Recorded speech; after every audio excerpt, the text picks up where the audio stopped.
It's the Mike Nowak Show with Peggy Malecki. Green, gardening, and environment radio, flavored with a dash of humor. Welcome to intelligent, irreverent talk about plants and the planet they grow on. Your questions, comments, and participation are always welcome on Facebook and Instagram at The Mike Nowak Show and at Mike Now on Twitter. Good planets are hard to find.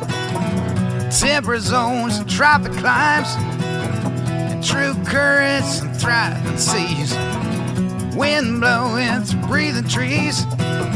Strong ozone and safe sunshine. Well, good planets are hard to find.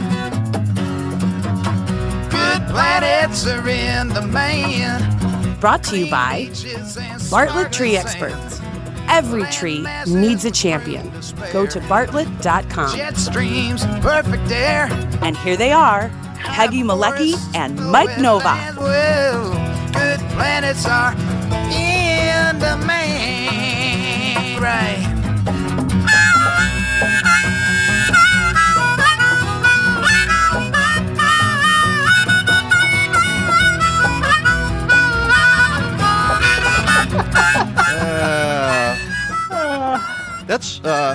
That's one of the wonderful things about when you control everything yourself. Not only do you get to screw it up yourself, but you get to say, you know what? We're going to do that again. 3, 2, 1, let's go. And let's go. And Kathleen, I just texted her, my fault, sorry, because she's the one that puts the stream up on the website, and I forgot to stream. It just like... But we did get a couple of comments. The black screen with Mike's voice coming out of it is with a big kiss on it, somebody put there. Well, there we go. Well, thank you folks for bearing with me. And I know that somewhere Kathleen is out there, and what she's thinking right now is, you're despicable. Oh boy. So there you go. Ah, dear. Hi, everybody. Welcome. Yeah, good morning. Dan Costa's watching out there. He says, burr. Burr. We've got Ernest is watching from the far western suburbs of Chicago in Portland, Oregon. Hey, Ernest. Yeah. Hey, Zan. Zan's got, she's making raspberry almond breakfast rolls with brown sugar glaze in our honor today. Oh, my goodness. Wow. When do they get here? That's what I want to know. All right. Yeah. And I'm liking your new lighting there, Mike. Why, thank you. This is my new ring light. I've entered the 21st century only, 6 months into the mission here. You've entered Zoomville. You know what I figured? As long as I'm screwing up, why I don't deserve to be lighted properly. So there you go. Oh dear. Yeah, so that's what we call dramatic lighting.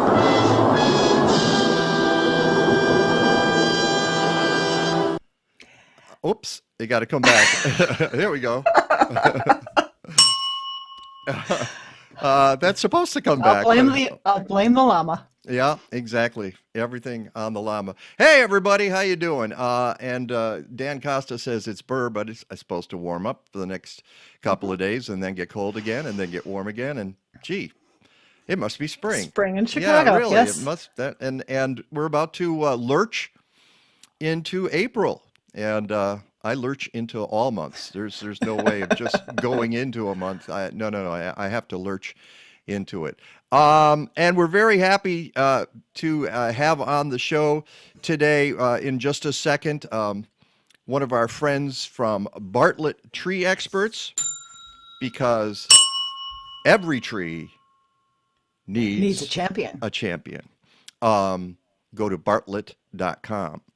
And they're, in full disclosure, a proud sponsor of the Mike Novak. Actually, we're proud to have them as a sponsor of the Mike Nowak Show with Peggy Malecki.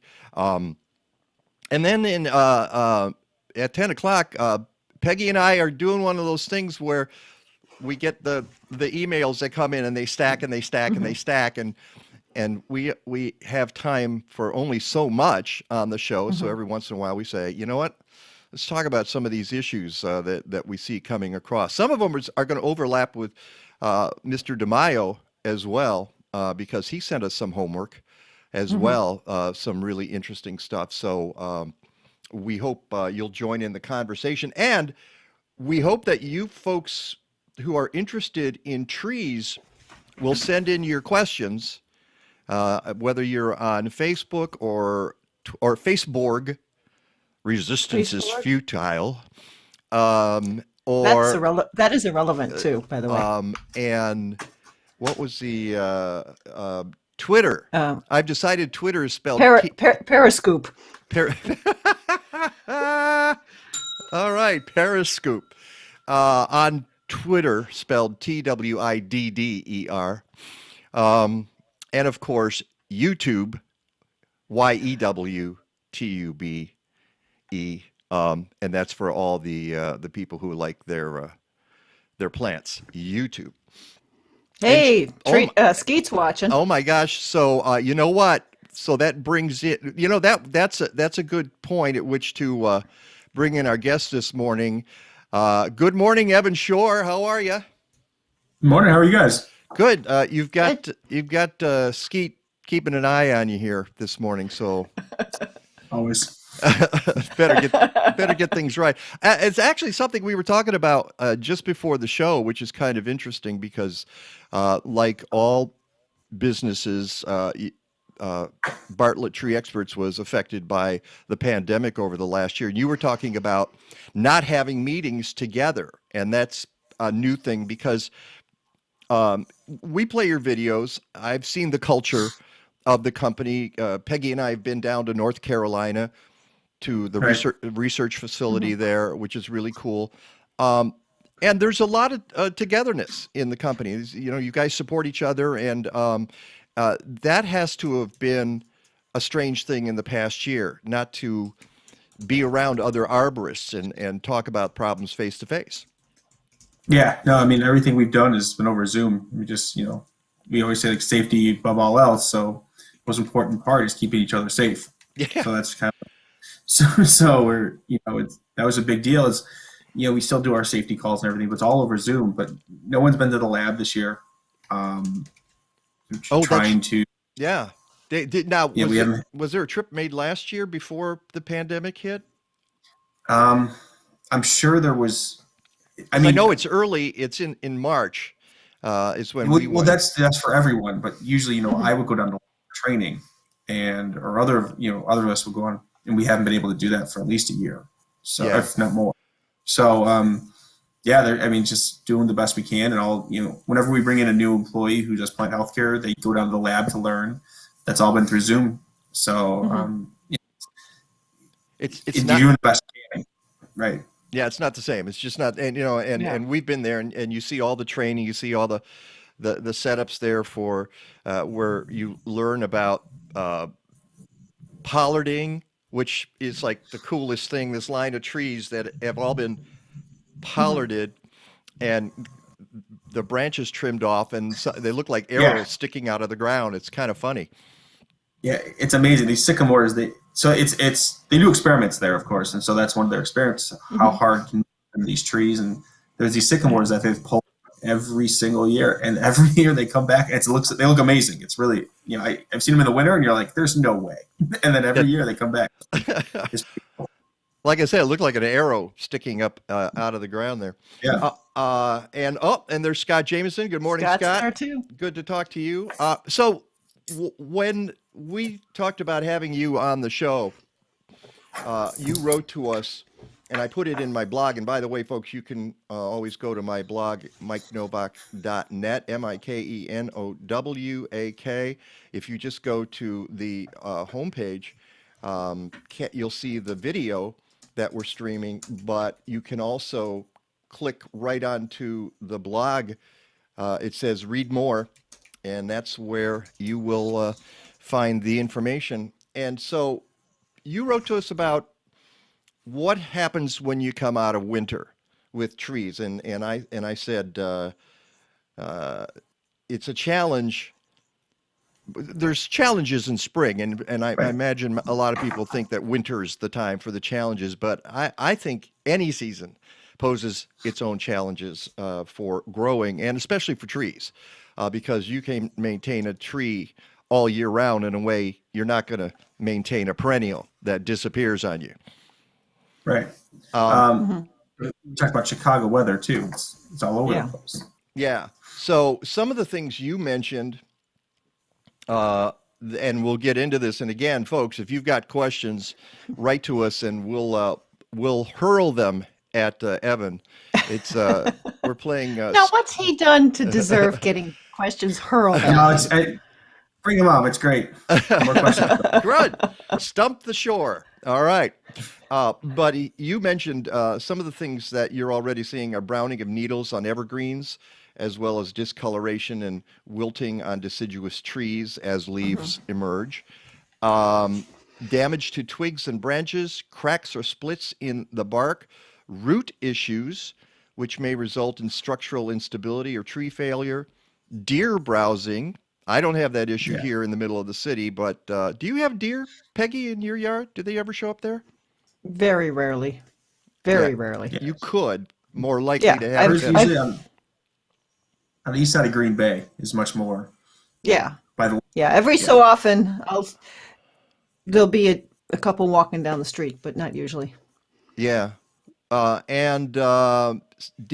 Finally, last but not least, de-icing salt damage on trees near pavement and walkways, and that's where I want to start, because there's a legacy for your actions during the winter, and that's what happens to your plants in the spring, especially your trees and shrubs. And there was an article, and I linked to it. The Tribune, Chicago Tribune, posted a story just about 10 days ago. And I held on to it because I thought, oh yeah, we need to talk about it. And it's about the damage that salt does. And there are a couple of Cook County Forest Preserve District sloughs. There's a little buttonbush slough, and then the buttonbush slough, and one of them is doing great and the other not so much. And the difference is salt gets into the larger buttonbush slough. And it's just an example of how harmful salt is, and how I think folks don't really have a sense of how important it is to really ease up on that. Talk about some of the damage that can happen to trees and shrubs. You said you were doing a little research on this too, Evan. Yeah, I mean, the problem is, once we have the amount of salt or salt damage, it's really hard to get that salt. Pretty much what you How to get rid of the salt, you said.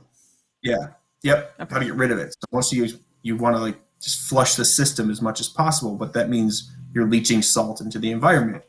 So you're trying to save the plant, but also what are you doing with all the other salt that are coming through? So, there's some products we have that can help the trees where we try to, take the salt out and bind it to another material.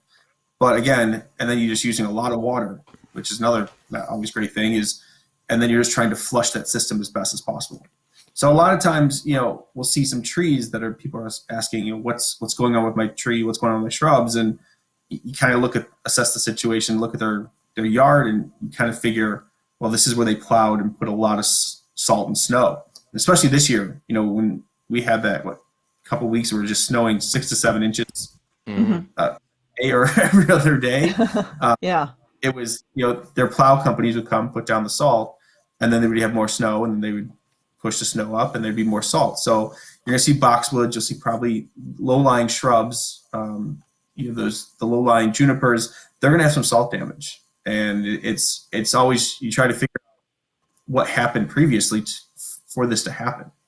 It's interesting because I don't go down Lakeshore Drive much anymore because I live on the west part of the city, but it used to be I'd go down Lakeshore Drive kind of regularly, and inevitably after every winter, you'd see this line of shrubs that had taken a hit. Oh, I'm hearing a feedback a little bit here. I'm trying to get rid of it. That's is that you? coming off my phone. Yeah. Oh, okay. It's called monitoring social in a little There we go. multitasking social. And you could expect it, and then they would replace them, and they'd put more evergreens in, and I would think, why are you doing that? It's all this salt on Lakeshore Drive. You're just going to kill those things again, and it's so. And there's not a lot you can do when the city is putting it down. But although in this article in the Trib they talk about how McHenry County is cutting way back, and there are other products now that you can use. We had the guy on earlier in the year, which is a ice preventer. And I'd have to go back and look at the main chemical that he uses. I have to check that out. But salt, folks, they come outdoors, and I know we're talking salt now when we're probably not going to get any more snow. We might get a little bit of snow, but at this time of year, you really don't need those products. And you would think, well, why don't you talk about this in the fall or going into winter? Well, I'm talking about it going into spring because now you're going to see the damage that it causes. And I had twice this year where I came out on my front porch, and my kindly neighbors, my good Samaritan neighbors, were throwing salt down, and I ran out screaming, no, don't put salt down. And I've talked about this on the show, but I know that it's because people use way, way, way too much. There's a guy quoted in the Trib article who says, every kernel of salt that you put down will melt a 12-inch radius. That's a foot. One kernel will melt a 12-inch radius. Any more salt you put down beyond that is waste. And it's killing your plants, and it's contaminating the water. 1 teaspoon of salt can contaminate 5 gallons of water. And so this is how dangerous the sodium products are. And the best thing you can do is just keep up with it. And shovel. I know it's a pain. Nobody likes it, especially as you were saying, Evan, when you have several weeks of that in a row. It seemed like I think we had a 10-day period. We had snow every single day, something like that. Snow. Yeah. So, and now coming out of that, you see this damage. What do you tell folks if, how do you determine whether it was salt damage or cold damage or something else? Well, usually, I mean, the easiest way to do a soil sample test. So, so we do soil sample tests all the time, and it's really easy. It's a really easy test. You know, you take about a cup of soil, send it to the lab, and then they'll tell us the amounts, and it'll say, you know, sodium's way off the chart, or sodium chloride's way off the chart, and then we can figure out, okay, well, that's what's going on. So usually you can kind of tell because it's where they piled the snow up.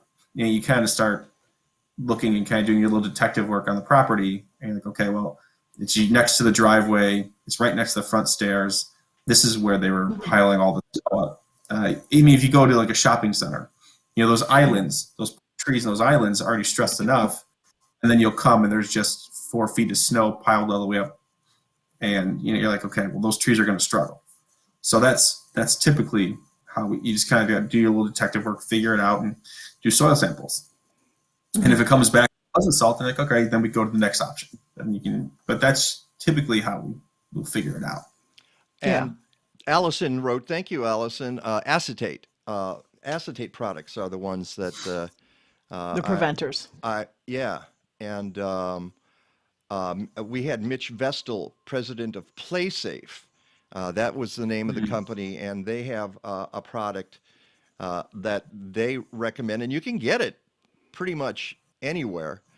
And I'm going to the let's see, the PlaySafe. Yeah, you just We'll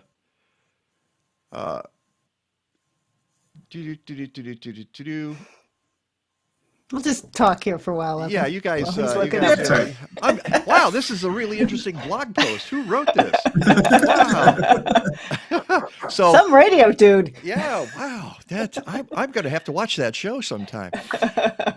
So the point is there are alternative products, and please be going into next winter. See what you can do to get rid of the rock salt.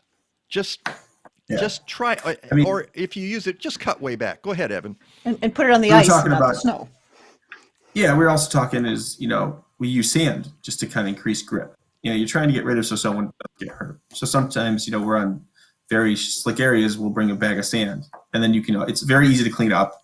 And it doesn't really damage the soil too much because we're not putting that much down, but you're also keeping each other safe. So that's an alternative. You can just, with a blower or a broom, you can always clean up. So if there is damage then that you're finding, bring it back to this spring, what's the mediation for that, or the remediation? So that's usually where, again, I'll start with that soil sample and see where we can do. We can try to also use materials like biochar, which help increase pore space. Trying to after the and fact. Also, yep, you can do it. Really? Okay. Yeah, it helps, and also mulching helps too, because it helps kind of improve that soil biology. So and fertilizing and trying to find the nutrients that are missing, trying to get that tree back to where, or plant back to where it should be. It's just a lot of remediation time. All right, and then the other thing that happens, of course, is people they go out and they see they think the tree's dead, they think the shrub is dead, and they start pruning, or they think certain branches are, and they start pruning, and then they figure out maybe it wasn't dead, maybe that those branches didn't die. How long do you wait? You mentioned to me the other day that it's with the temperatures going from 45 to 65 to 45 back and forth, that keeps some plants off balance, doesn't it?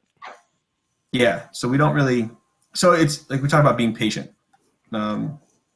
Each thing is its own living organism, so each plant, each tree acts a little different. So it's trying to, like for example, I had a client who someone said the tree just didn't look great, and someone said it's time to take this tree out. And I came out and I didn't feel like the tree was dead yet. It just didn't have that look to it. So, and the buds were still there. So I thought, let's give it a little more time. And 3 weeks later, fully leafed out, fine. So it was just a late, sometimes, and when we have these swings where it's 20, like today, the wind chill was 27 degrees, and then tomorrow it's going to be 65. So it really messes up the tree's biology. So they'll start, they'll stop, they'll start, they'll stop.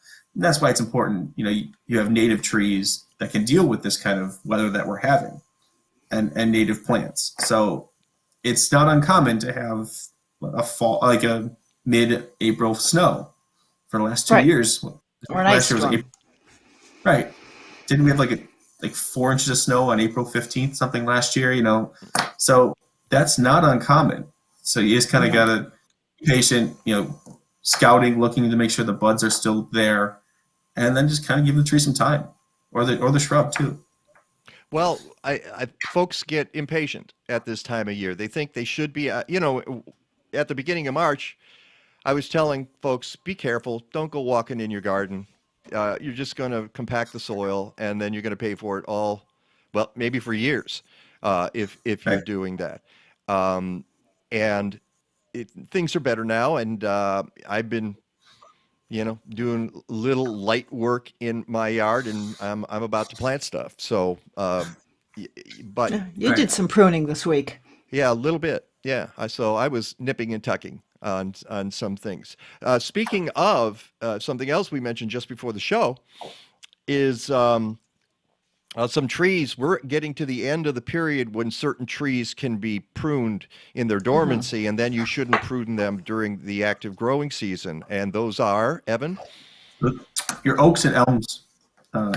Your oaks, American elms, are the ones you're going to want to stop in the next couple weeks. Some municipalities have hard cutoff dates. We like to go by what our lab and Morton Arboretum says. It's more a function of weather and how cold it is. So that's when we tell people, you probably have about, right now, I usually say April 15th, the latest, but again, it is a function of weather. So if our weather gets into 60s and 70s, and the fungus starts becoming active and the insect that carries the fungus starts becoming active, that's when we want to start, because we want to prevent Dutch elm disease and oak wilt on your oaks. So what you're saying is when that insect is active, when things get warmer, the trees are more susceptible to those diseases. Yeah. So we go by something called growing degree days, and that is for the insect to be active. It needs a certain amount of growing degree days. And I think as of last week, it's a kind of a function, it's an equation, but we are at I think like 50 growing degree days because of the weather being warm. And so as you get into the 200, 250s and on as the year goes on, that's when you'll start seeing more insects active. And so that's when we are scouting and watching for certain insects. And for folks who don't know what growing degree days are, and you understand this better than I, but they're cumulative during the course of the year. You start, I guess, from 0 at the beginning of the year, and then as you get warmer temperatures, you add to the numbers. And as you said, at one point you'll be at 50, then you'll be up at 200, then you'll be up at 500 growing degree days, whatever it is. And the Morton Arboretum has, in their plant health care report, they send out growing degree days, which is kind of cool. I get that, and I look at that. How does that's all about working with nature, isn't it? At what time of year you're going to see certain problems, right? Right, and there's also even certain plants. So when there are certain plants that will be flowering or leafing out, and that's when we know those insects will become active. So you can even more working with nature is that this is when this forsythia is starting to bloom, or your cornelian cherry dogwoods, these insects will start to emerge. And so it's even more because certain areas will have microclimates different than others. So if you start knowing what plants are out there, you'll start knowing, okay, this is when magnolia scales start to become active. This is when this is active. Because you have other telltale plants in your landscape, they'll start telling you where it's going to be active. Right, and even for people who want to use certain products, if you're putting down corn gluten, and I'm going to be the first to raise my hand and saying I'm not sure that actually prevents weeds. Some people swear by it, some people don't, but it does provide nitrogen to your soil, organic nitrogen. So if you're looking for that, but you can look at certain plants blooming, like forsythia, and know when the weed seeds are about to germinate. Also, if you know what the temperature of the soil is, I believe it's 55 is when a lot of the weed seeds germinate in that ballpark. Isn't that right, Evan? I believe so. I'm not. I used to be much better on those, but not as good as I used to. Well, you're a tree guy, not necessarily. I'm a tree. Yeah. We'll see if any of our listeners can answer that one. Yeah, we'll get our folks on it. Okay, we actually had a question, and I think this is a good one for when we return from the break, and it's about which trees do you recommend, the top 5 trees to plant in 2021? And I think that's a good question because folks are always asking me, what tree should I put here? And I can tell you, I have one really good bit of advice about that. I got 2. If you can get a native tree, do it. The other thing is, see what your neighbor has growing in their yard and pick something else. Pick something different. We don't, for one thing, in the city of Chicago, we don't need any more honey locusts, okay? I think we're done with that here. And that's the kind of thing I'm talking about. That's Evan Shorr from Bartlett Tree Experts. Go to bartlett.com, proud sponsor of the Mike Nowak Show with Peggy Malecki. We are going to take a short break here, and we'll be back with your questions. From small boat fishermen to your dinner table with safe, free, no-contact delivery, Sitka Salmon Shares brings premium wild Alaska seafood to your door. They're a community-supported fishery offering shares just like your local CSA. All fish is wild-caught in season with respect for the limits of the ocean. Line-caught and traceable to their fleet. Use promo code NOVAC25 for $25 off the first month of a share. Go to sitkasalmonshares.com/NOWAK. At this time of year, we spend a lot of time indoors with our plants, so help them thrive. The plants you're viewing were treated with Leafzyme, a foliage spray designed to activate beneficial microbes already present on the leaves. A spritz every few weeks promotes growth-enhancing microorganisms that process dust and other particles into nutrition that indoor plants can absorb through their leaves for beautiful and vigorous growth. Go to blazing-star.com and check out their BioGarden line for home gardeners. You have the ability to give your soil a superpower. It's called composting. If you don't have a backyard, you need to contact Collective Resource Compost. CRC has diverted 7,000 tons of food scraps since 2010. They bring you a fresh 5-gallon bucket or a 32-gallon neighbor tote with each pickup. You fill it with organic matter from your kitchen, they swap it out and get it to a commercial composting operation. Fight climate change. Go to collectiveresource.us. And we're back with Evan Shorr from Bartlett Tree Experts. We just got we'll get to that question first, and then there was another question that and I popped up a quick answer to that one. Oh, did you? Okay, well, good for you. Yeah, that's where I was going to say. The question was, where can we find a list of native trees?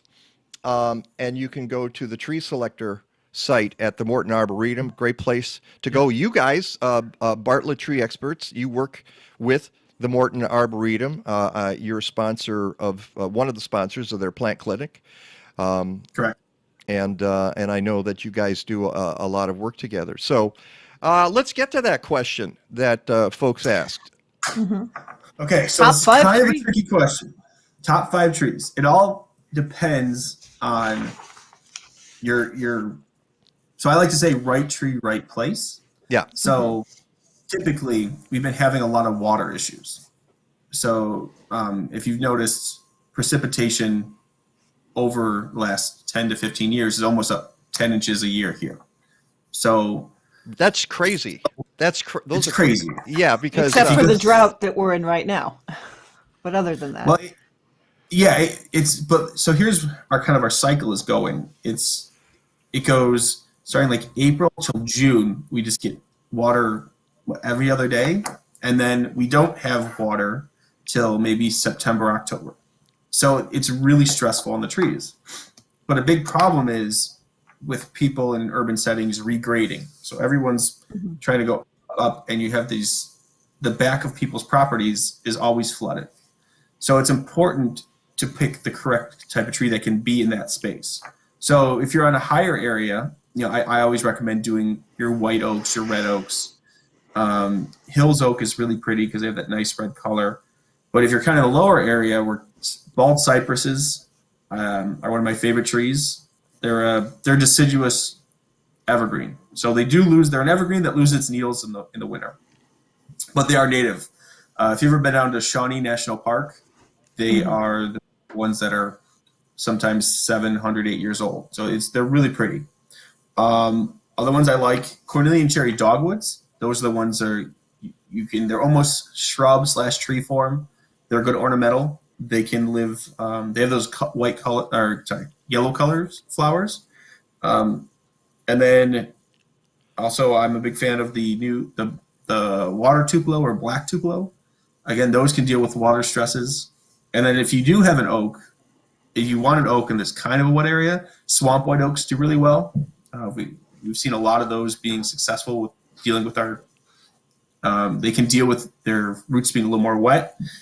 And then evergreens are very tough because everyone wants their arborvitaes and spruce trees, but they have issues with having wet root systems.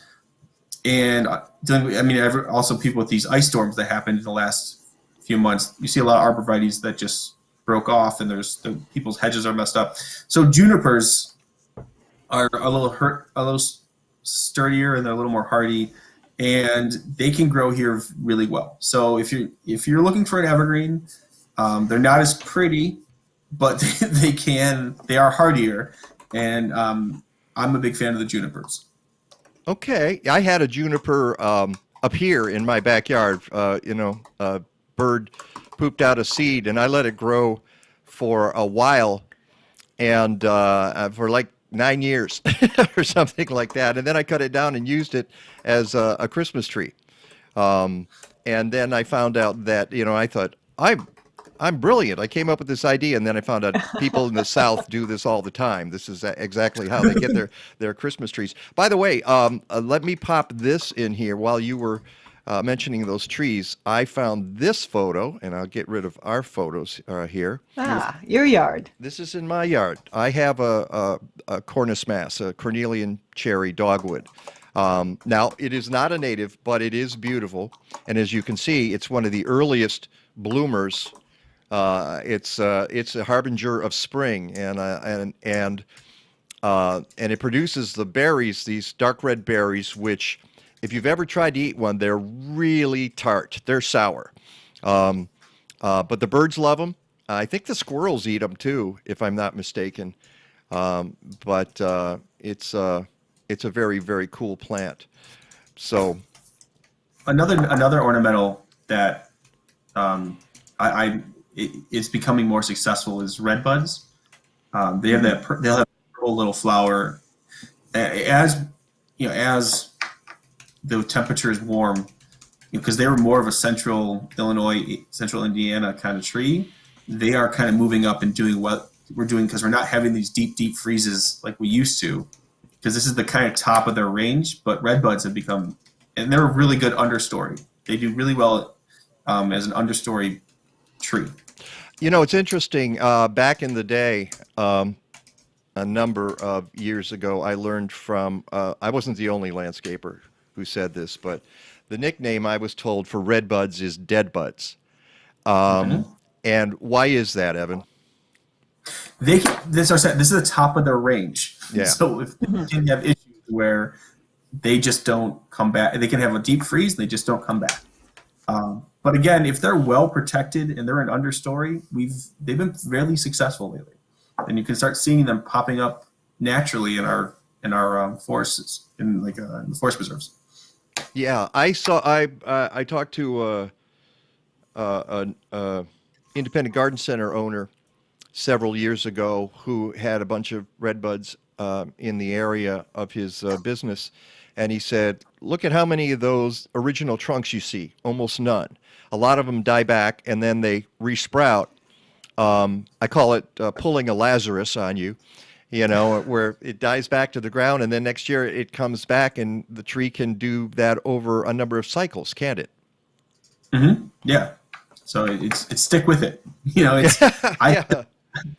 think they're pretty, and I think that, again, there's a little bit of risk. It's a lot less risky than, say, a Japanese maple.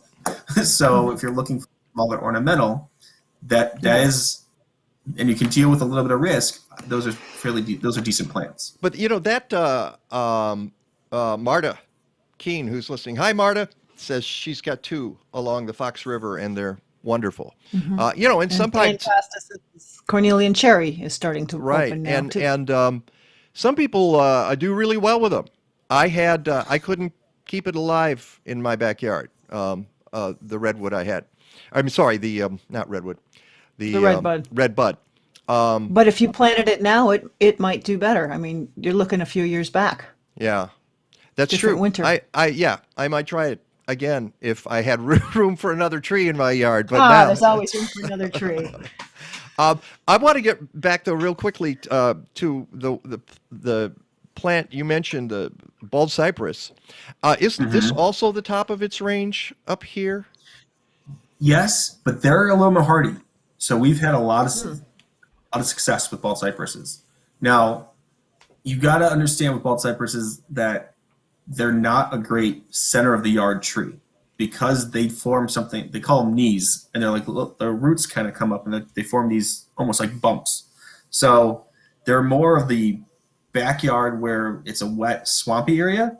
They love swamps. They're from. They almost look prehistoric. So they're really pretty trees. They do really well, and it's a little bit high, but we've had very good success with them. I will add, there's another tree that looks just like it, and that's the dawn redwood or metasequoia. Right. And that's also a deciduous conifer, right? Yeah, I was trying to keep close to natives. Yeah. Cornelia cherry dog. But yes, the dawn redwood is another successful tree. Yeah, no. But so dawn redwood is native to where, though? Do you know? I believe California area. Yeah. In So Oregon.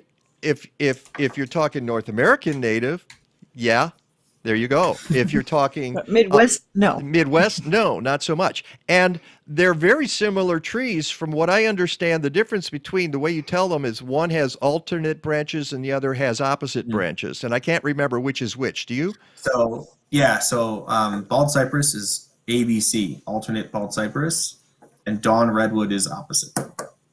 Oh, there's the tip. ABC, There you alternate. Okay, very cool.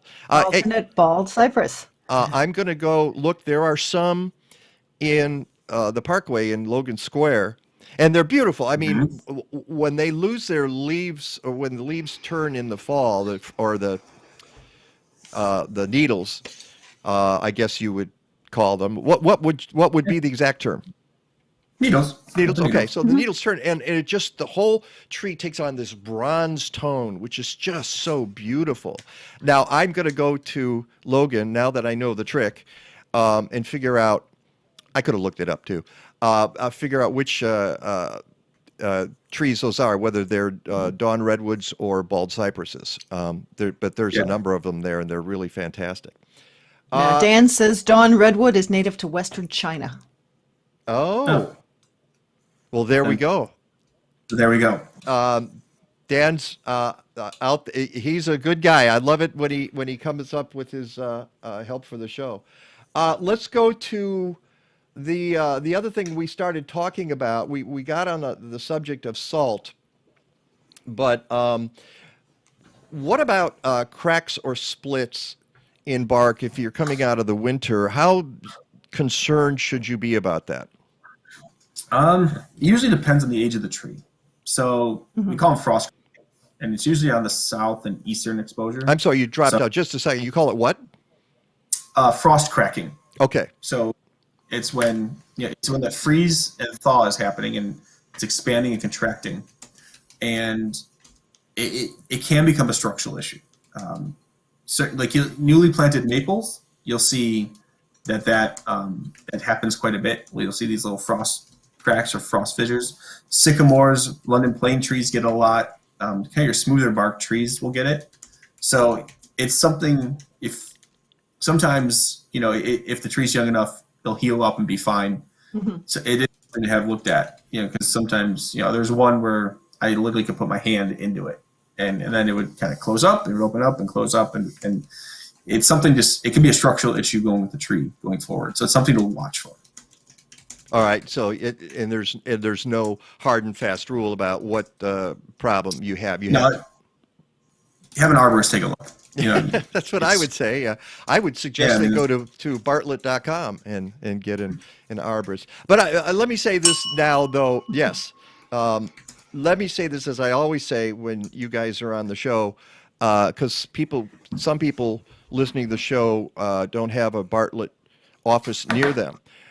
In any case, call a certified arborist to take a look at your trees. If you've got problems with the trees, are such a huge investment on your property and in your property that it's crazy if you've got a mature tree that you don't hire an arborist to come and take a look at it and get professional advice. That's just my little soapbox there. Now, you also mentioned in your list of problems that you're checking on right now, root issues. We talked a little bit about that in terms of salt, but what other issues might you see at this time of year? So you'll see, it gets so kind of like they say, what happens above ground usually is because what's happening below ground. So you'll see a lot of compaction. You'll see a lot of other waterlogged trees. This is where you'll start seeing root rot and other funguses attacking the base of the trees. And so this is the time, like I always say about mulching, and we also do root invigoration work to try to loosen that soil and try to bring trees back. But we're seeing a lot, again, become the amount of water that we're having is that there's usually dieback at the top of the tree is because of what's happened at the base of the tree. And some of it's from construction. There's construction damage. There's also a lot of it's compaction, and a lot of it's our water table just being as high as it is. And trees, for example, you're seeing a lot on the north, in Chicagoland area is a lot of these white oaks, mature white oaks, just dying. And it's because of it's a big problem. And so you have these 75, 100, 150-year-old white oaks just dying, and it's because they're sitting in water and in the spring, and then we have this drought and they don't have any water. So the water table is so high that they're just, it's you think of it kind of like athlete's foot. Where if it's really moist, it's really wet, that's when fungus loves to live, and this fungus, it's Phytophthora root rot is a big problem as we're seeing. And we can do samples of that. We take root samples, send it to our lab, get confirmation on that. We have not seen oak wilt. I can't say it's not out there, but in our tests, the ones I've been testing, we have not seen it. So right now it's a lot of actually fungal root rot issues. And you mentioned, I want to get back to the root rot in a second, but you mentioned oak wilt, which is something we're looking out for, and also sudden oak death, right? Mm-hmm. Right. We really have so oak wilt is out there. In Illinois? It has been in Illinois. Last year, I think the Morton Arboretum, is and the Illinois Extension Office are always on the lookout. I think there's been, as far as any, 1 or 2 confirmed cases, but it's not as prevalent as we think it is. It's more of all the samples we've done. You do a lot of to the sample for it. You take essentially a twig or branch, and you put it on ice and you send it down to the Morton Arboretum or the Illinois Extension, and they will, or the Bartlett lab, actually. So I send them ours to our own personal lab, and they will test it out to see if that fungus is present. And we actually in our lab have the ability to do DNA testing, and we didn't find any. And I did probably 5 or 6 tests last year. We didn't find any. So it's out there, but we're just not 100% sure how prevalent it is. Mm-hmm. What we're seeing more is actually root rot. The Phytophthora root rot is more of our issues. And you mentioned earlier that people change the grade, and I'm going to point at you, Peggy, because you've been the victim of that in your own backyard. Can you explain the situation to Evan? And he's probably seen this before. It's kind of the whole block. From the next block over, when a couple new homes went in several years back, the grade got put higher, and it all just has headed to this side of the street, and everyone's yards get totally flooded. And it's just, you get clay soil, can't absorb it, heavy rains coming through. Last year was different because we didn't have those same heavy rains, but usually on the heavy rains, everything's flooded, underwater, just sits there, and then it dries out again. I'm surprised to hear you say that, because don't forget, last year was the wettest May on record in this part. But there wasn't a lot of, it wasn't that sudden heavy rain. It's the sudden heavy rain that totally floods the yards. Mm-hmm. Yeah. And so you're seeing, again, as you say, with the heavy rains we've had, Evan, trees that in the past were perfectly fine and could handle it are now beginning to be stressed. Yeah, because they're literally sitting in water. Their water table is so high that they're sitting in water, and it's just water is. I mean, where we live in one huge big floodplain between Lake Michigan, the Des Plaines, and the Fox Valley. So we have very clay soils. So we have great organic material, but once you get past the organic matter, it's clay, and so this water just sits. I mean, one example is there was a cottonwood that was dying, so we took it out and we ground the stump, and water started coming up, and we thought we hit a sprinkler line, but it was actually just the water table. Like that's how the water was, and this was in Riverwood, so it's it's a very wet area. It's close to the Des Plaines over there. It's close to the Des Plaines River, and so it was like I was shocked because I'm like, oh, we hit a sprinkler line, we have to fix that. and she didn't have a sprinkler system. It was just, that's how high the water table was. And this was like June. So this wasn't like, we just didn't have a rain. So it's kind of, that's the reality of what we're dealing with. Holy smoke. And okay, I could be wrong about this. Don't cottonwoods like water? They love water. That's what I thought. So even if a cottonwood is suffering. Yeah. What about native willows, if you've got a low-lying area with that problem? They love them. They will soak that water up. They love it. And that's what I'm saying, right tree, right place. So sometimes you have to have... But the problem with that, as you just said, it was the right place until recently. Too much. And now it's not the right place. And how do you adapt to that? You can't change the grade of everything. You have to then, I guess, prepare for the future. Now let's plant a swamp white oak. And in a rain garden. And hope that it gets... in a rain garden and swamp white oaks work. Yep. Yeah, and what other trees can handle water? So that's why I said the water black tupelo can handle it very well. They swamp. So you kind of honestly, you look for trees that live in swamps. That's what I said, swamp white oaks, the bald cypresses, they can deal with very poor soil conditions. Even even like the hybrid elms, the elms that, like they're harsh Siberian elms. They're American elms that are the hybrid ones that are resistant to Dutch elm disease. They can do fairly well in those kind of areas. Certain maples, silver maples are pretty hardy. Even off the top of my head, that's, if you look it up on Plant Finder, they'll be able to help you right. Some people consider silver maple a junk tree. Right. Yeah. I mean, they can be messy and they'll get tar spot, or is that what they call it? Yep. Yeah. Tar spot. Well, a lot of maples will get that anyway. Little helicopter seeds everywhere that people don't like. Yeah, it drives them crazy. Although that's one of my pet peeves, is just anybody who can't deal with any kind of litter from a tree. It's like, this is why we plant males, and then we have too many male trees and pollen is everywhere. If you talk to Tom Ogren, Allergy-Free Gardening, he writes about that. Well, we have just a few minutes left. I wanted to get back to something you mentioned earlier, because you did talk about shrubs a little bit, and even people don't have trees sometimes have shrubs. You were mentioning boxwoods, and they can sustain winter damage, but there's also a boxwood blight out there. What's the status of that? It's not good. I mean,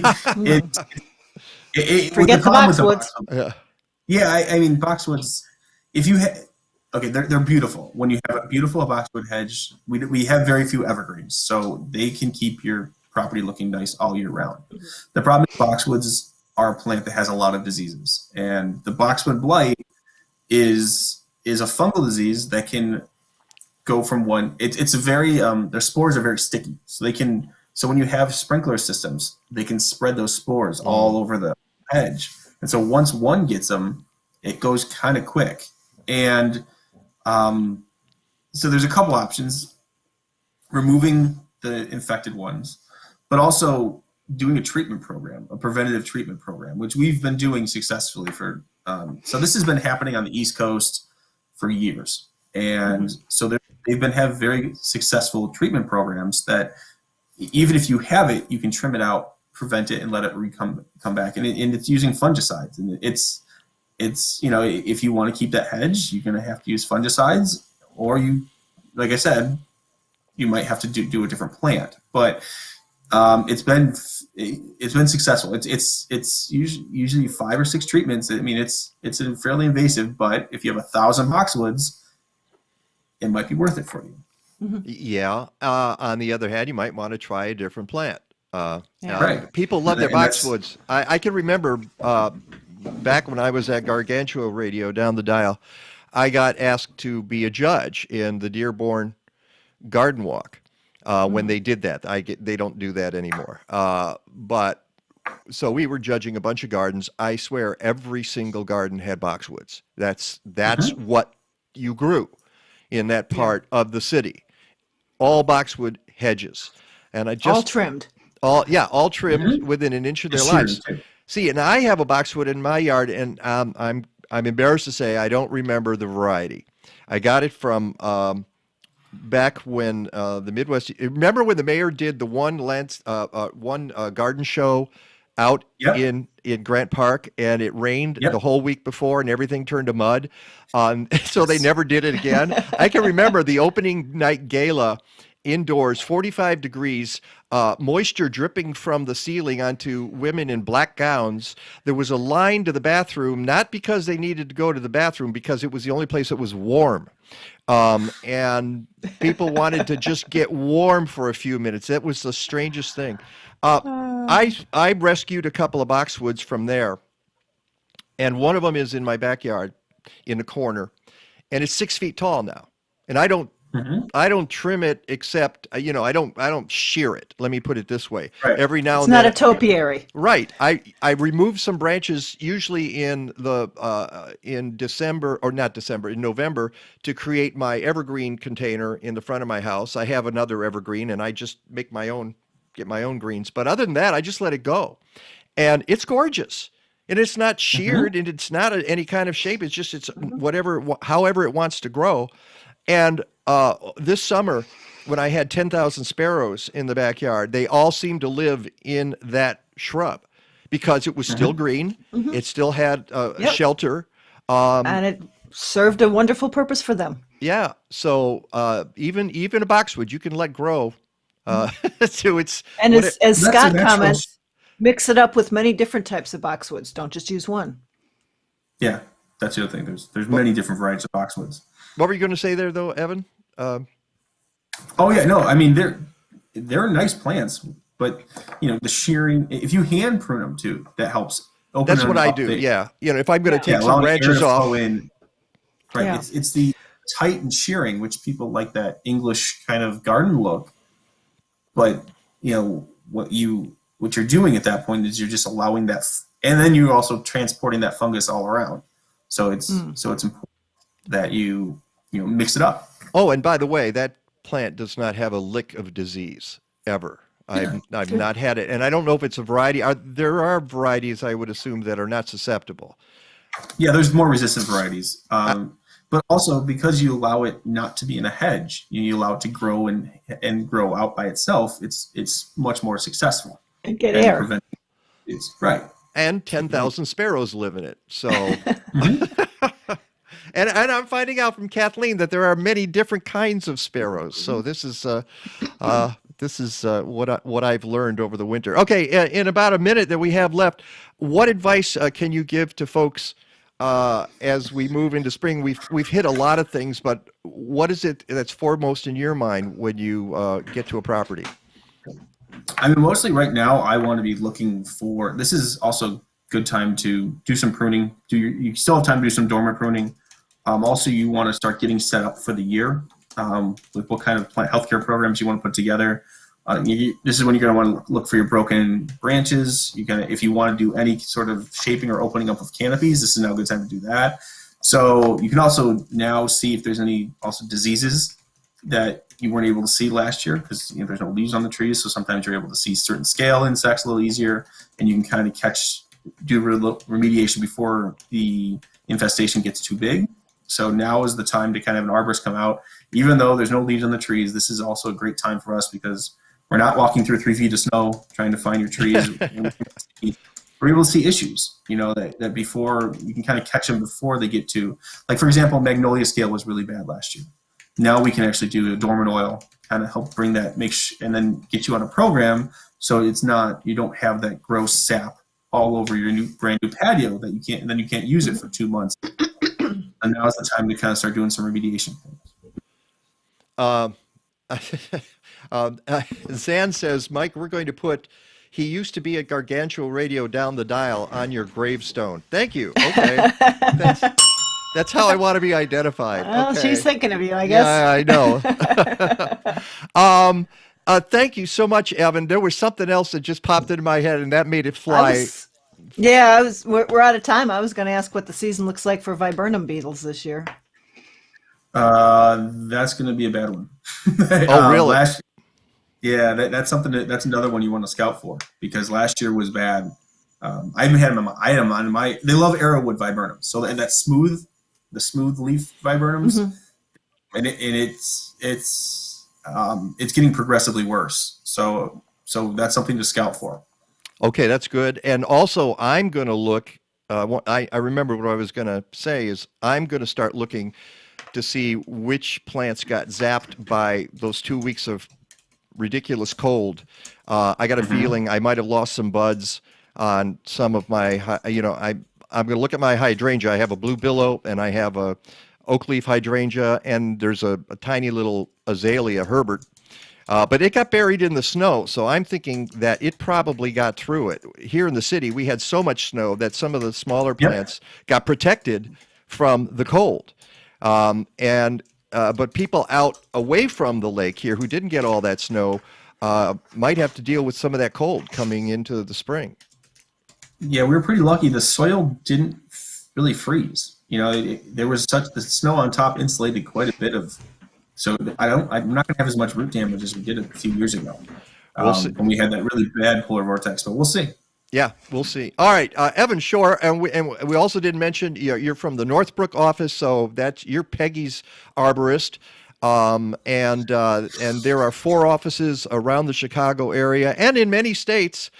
You can just go to Bartlett.com. You type in your zip code, and you can find out if there's an office near you, and have an arborist representative come out. And by the way, I would have said arborist representative. I didn't have quite enough room on the chyron there. No but Evan is a certified arborist, and he is an arborist representative for Bartlett Tree Experts.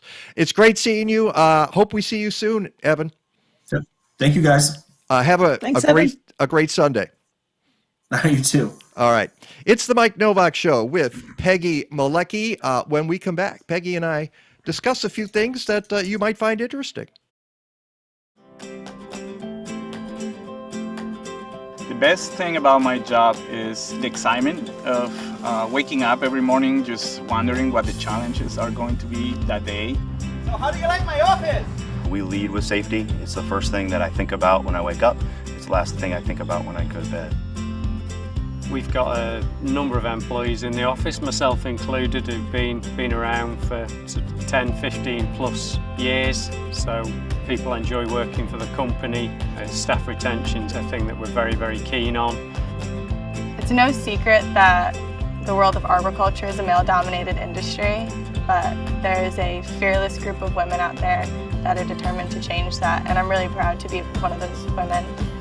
At my office, I feel like you could take just about anyone, put a crew together, and send them out to a job and have it be successful. And that has to do with trusting the people you work with, feeling safe around them, and knowing their strengths and weaknesses.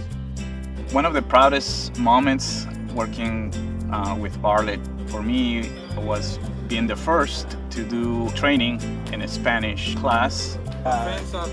Ya rompe el screen porch, el aire acondicionado. Bartlett is all about promoting from within. We really want to focus on our people and make sure that they're trained, make sure that they understand their role, and you slowly grow through your experience, and then you improve and move on to different roles within the company. There's always new positions, even at a base level, myself included. I started off as a climber and have worked my way through to being local manager in the office. Bartlett has been really great about recognizing any kind of roadblocks for different genders, different races, people of different nationalities, and just kind of taking a bulldozer to all of those roadblocks. Every tree needs a champion. Every tree needs a champion. Every tree needs a champion. Every tree needs a champion. Every tree needs a champion.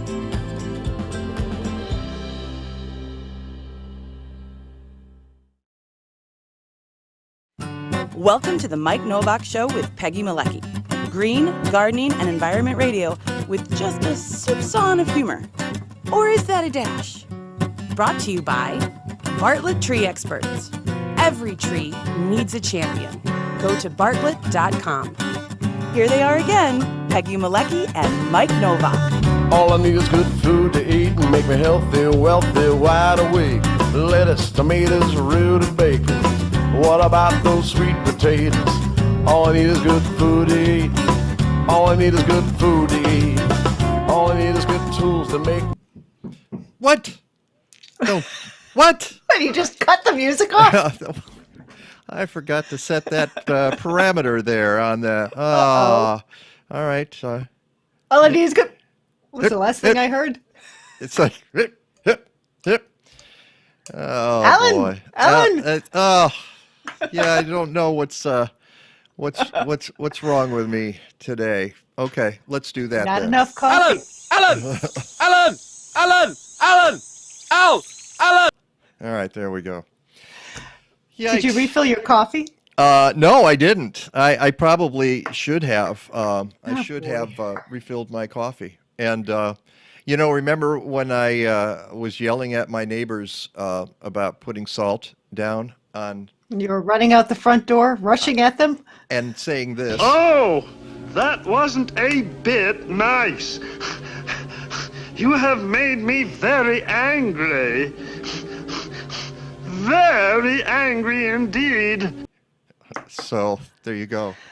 And they were being nice. And they were. That's why I feel bad. I mean, I feel like the cranky old next door neighbor and the crazy. You kids, get off my lawn! Exactly. Except I don't have a lawn, so I don't yell. I say what I do is I say, "You dogs, get out of my garden!" All right. So You squirrels, get off my bird feeder! Yeah. Or I'll throw desiccated daffodil bulbs at you. I thought that was daffodil soup. That's what I use the rest of them for is a daffodil soup. So. Ew! And you said your daffodils are blooming nicely now too. Oh my goodness! I should have taken a photo. I have and popped it up there. If you hang on, I'll go take a photo now and bring it back. We need the yard cam. Seriously, we got to do the yard cam one of these weeks. That would be great. Let's we could set up a yard cam. I got an extra cam here and just pop it in the back, and I don't know why we couldn't. And we could watch. Or Kathleen could be outside with your phone. We could, watch 10,000 sparrows in the yard. Wouldn't that be fun? Welcome back to the show, everybody. It is almost spring. Well, actually, it is spring. It is spring. Meteorological and even climatological and spring. Yes. It is. Hey, Audrey's joined us. She says happy spring. There we go. But I don't. March doesn't count because March is just, you never know exactly what you're going to get. Well, or April. I mean, ice. Well, that's snow. true. Given what we've had in the past couple of years. I'm going to see if. So where do you want to start here? Because we're talking about winter. We were just going to go over some of the things. Yeah, go ahead. That we never have time to talk about. Go for it. There's been a couple of articles based on a recent study. Bill Turk and Carrie Kendall fame sent one article, and there was another one in the Tribune. The Tribune headline: "First of its kind study shows water hundreds of feet below the surface of Lake Michigan is warming." Quote, "That's a lot of water. That's a lot of change." And basically, this new study published this past week by the National Oceanic and Atmospheric Administration says climate change, warming, could change the seasonal patterns of the lake, which is then going to change the ecosystems and industry. And speaking of the whole winter season, Lake Michigan and the Great Lakes turn over twice a year, dimictic, I think they call it, dimictic mixing.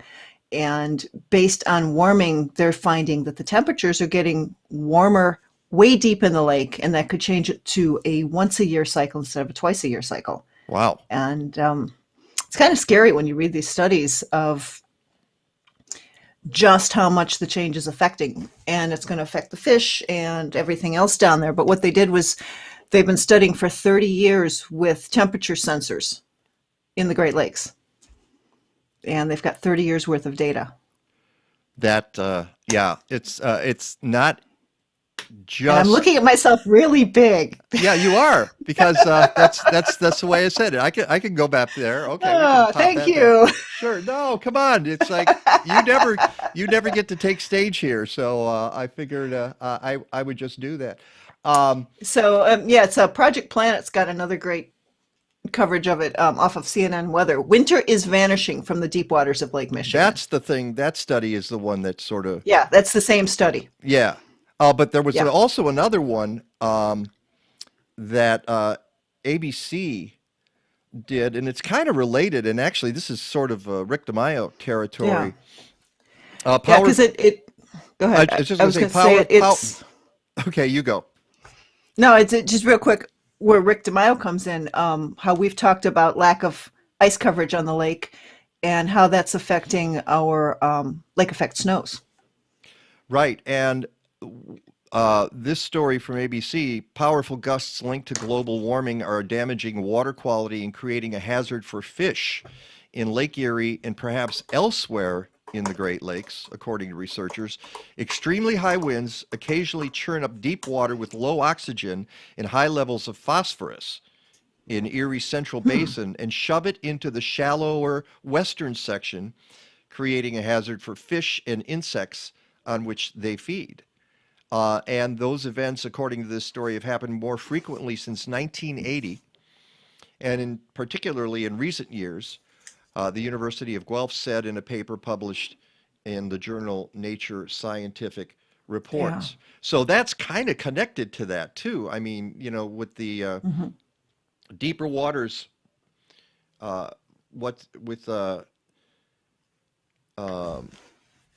deeper waters warming. Yeah. And that's just they're saying this could have a profound impact from the weather, everything from weather to food supply. And this is the stuff that Rick DiMaio talks about all the time. Yeah. Well, the CNN article, and I just posted the link up on Restream, has some interesting maps up there of Great Lakes ice coverage as of January 20th. Now, we know that it changed a little bit when it got super cold. Yep. But January 20th, there was total coverage of 3.9% across all of the Great Lakes of ice. And you match that with the Great Lakes record heat. July 2020, Lake Michigan, for example, was 10.4 degrees above normal.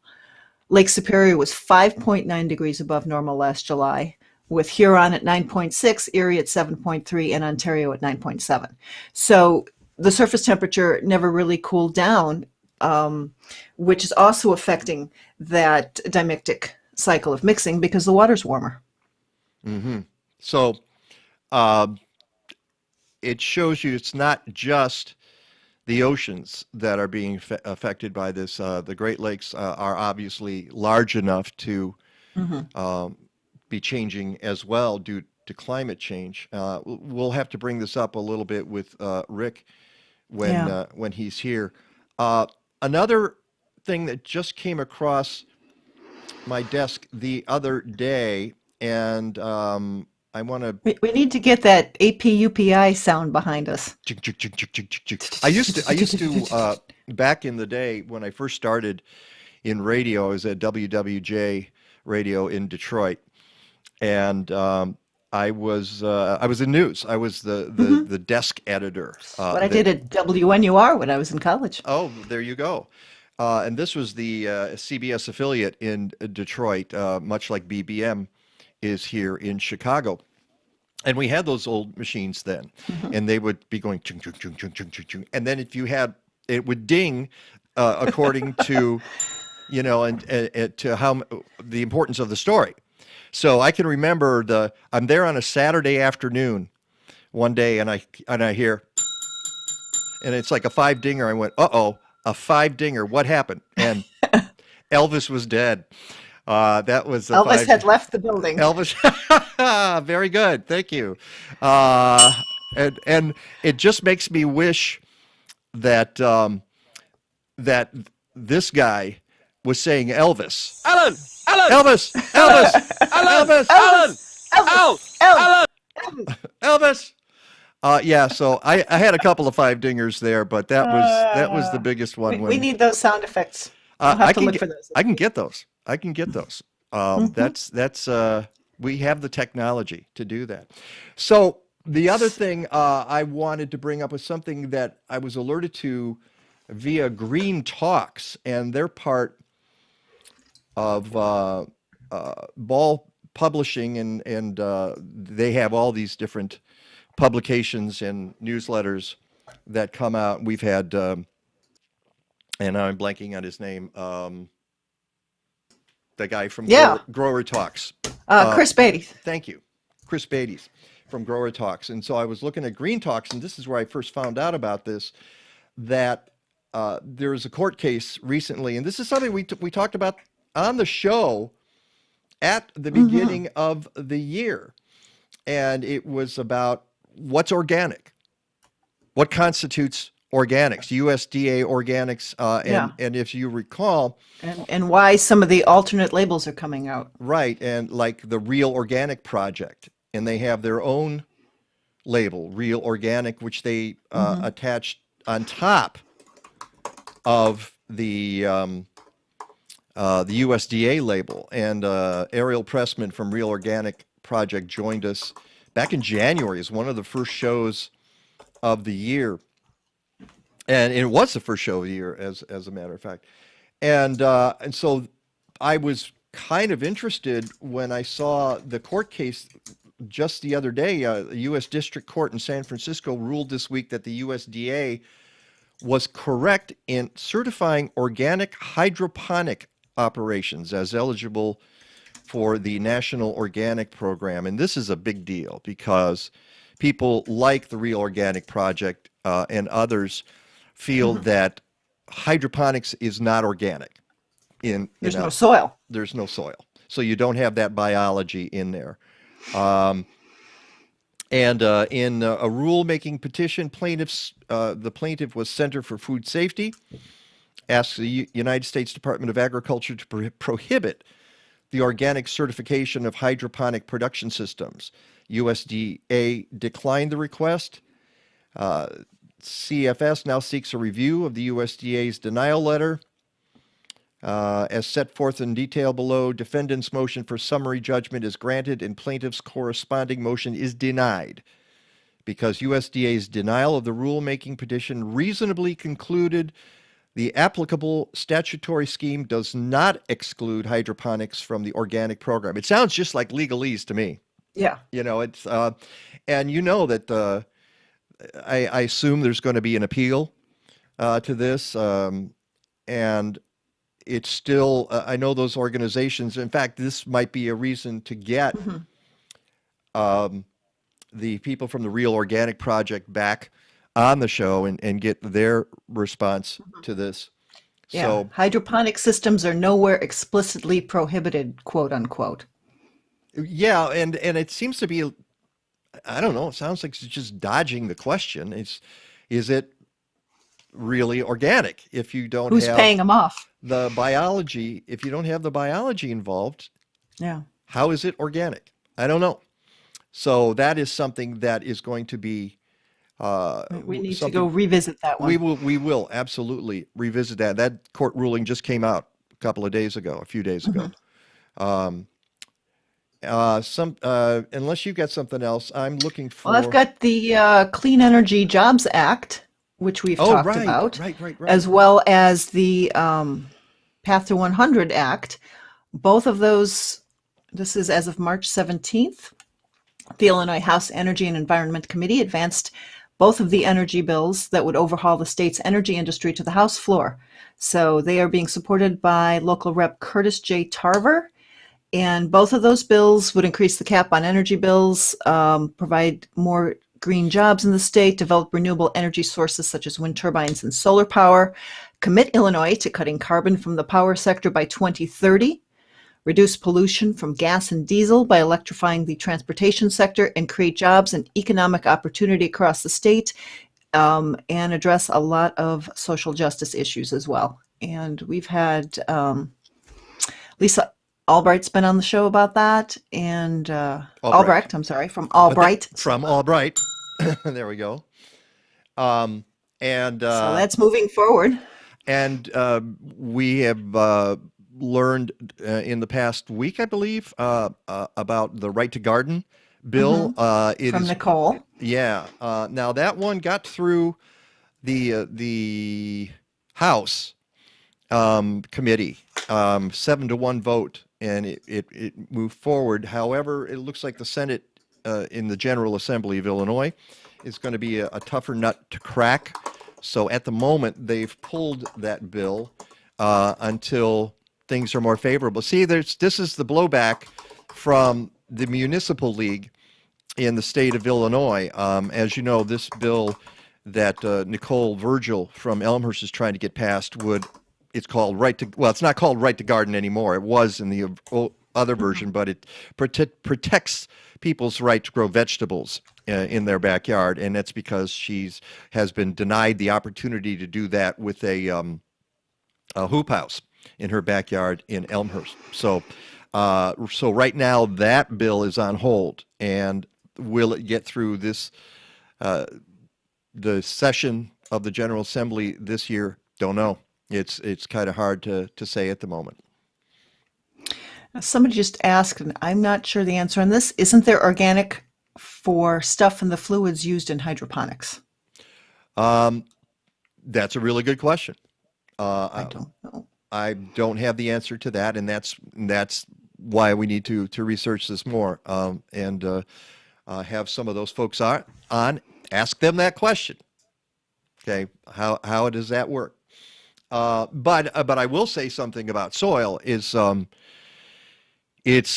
there's much in there that we don't even know about. I mean, I've read enough things about soil to know that we're still discovering what goes on in soil and what biology is down there and what the nutrients and micronutrients are doing. You can't possibly put all of that into a solution, into a hydroponic solution. And this is what those people from Real Organic Project and like-minded people are arguing, that the soil is different.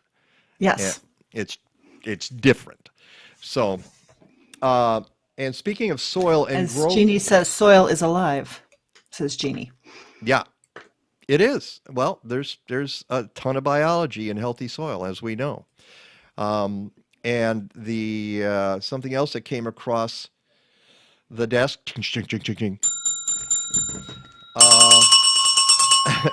That's a 20 beller. Ellen. Yeah. Well, that's always it's ready. It's Ellen. okay. Ellen. Yes. Ellen. No, that's the Ellen. 20 beller. Ellen. Ellen. There we go. That's the 20 beller right there. Is that the 20 beller? Okay. Ellen. The Environmental Working Group has come out with the Dirty Dozen for 2021. Now, okay. Many of the same. Don't say anything yet. No, I'm just saying many of the same, I presume. Many of the same. For those people watching us right now, type it in real quick. I want to know, what is the number one fruit or vegetable that is subject to pesticide use, that you're going to find the most pesticides on if you buy it, traditional stuff in a supermarket? Number one. What's number one? Type it in real quick. Let's see the answers. I'm betting some folks will have a guess, because I want to. We can come back to that. I want to see what some of the responses are to this. No cheating. You can't go to Environmental Working Group. I just off the top of your sorry, head. Marta. Nope. Dan's got it. Marta. Dan's got it. Well, you should. Why give it away? I wanted to see what more responses were going to be. We could have said. Oh, they are coming in. Yeah. What's 2 and 3 then? All right, good. That's good, because strawberries are number one. All right, tell me what number 2 is, and it's heartbreaking. Strawberries, yeah, definitely numero uno. It's the Shopper's Guide to Pesticides in Produce. Yeah, 3 is scary. 2 and 3 are scary, actually. And I see 10 has moved down. Oh, and by the way, potatoes, that's, if you read Michael Pollan's book, what's the book? He takes the four plants, marijuana. Yeah, the tulips. Not omnivores not No, omnivores that came dilemma. afterward. Yeah. I don't know. It's on the shelf in the other room. Yeah, I don't have it here in front of me. I'm trying to remember the name of it. And he talks about potatoes and how conventionally grown potatoes. If you read his book, you will never buy a conventionally. At that point, I stopped buying conventionally grown potatoes, and I only get organic potatoes now. I just couldn't deal with it. So have we had our guesses here? They're all over the board. Avocado, that's interesting. Cauliflower, tomatoes, potatoes. It's a great book, Ernest, but what is it? Tell us what the book is. Banana. Okay, I'm going to go through the nobody's list. got it here. Okay. I got the list. I can paste it when you're ready. Sure. Number 2 is spinach, okay, in the Shopper's Guide to Pesticides in Produce. Number 3, kale, collard, and mustard greens. Botany of Desire. Botany of Desire. Thank you. Who gave us that? Was that Zan? Thanks, Zan. Number 4 is nectarines. Number 5 is apples. We had a guess for apples. They're in the top 5. 6 is grapes. 7 is cherries. 8 is peaches. I'm surprised peaches aren't higher because I look at, I would think that the fuzz would hold on to that stuff. 9 is pears. 10 is bell and hot peppers. 11 is celery. 12 is tomatoes. Another reason for you to grow your... I think the peppers used to be higher up on the list. I was surprised that they moved down. Now, they also have the Clean 15. So these are the cleanest produce. To answer that avocado question. Number 1. Avocado is number 1. Sweet corn, this surprises me, is number 2. Turn here. Yeah. Pineapple is 3. Onions are 4. Papaya is 5th. Sweet peas, frozen. Why they have to be frozen, I don't know. Is 6. Eggplant is 7. Asparagus is 8. Broccoli is 9. Cabbage is 10. Kiwi is 11. Cauliflower is 12. Mushroom, 13. Honeydew melon, 14. Well, and if you've got honeydew melon, cantaloupe, of course, is right behind it at 15. And a lot of these you peel anyways. Yeah. So those, and you can go to ewg.org. You said you were going to post yeah, I've the Clean 15 and the Dirty Dozen. You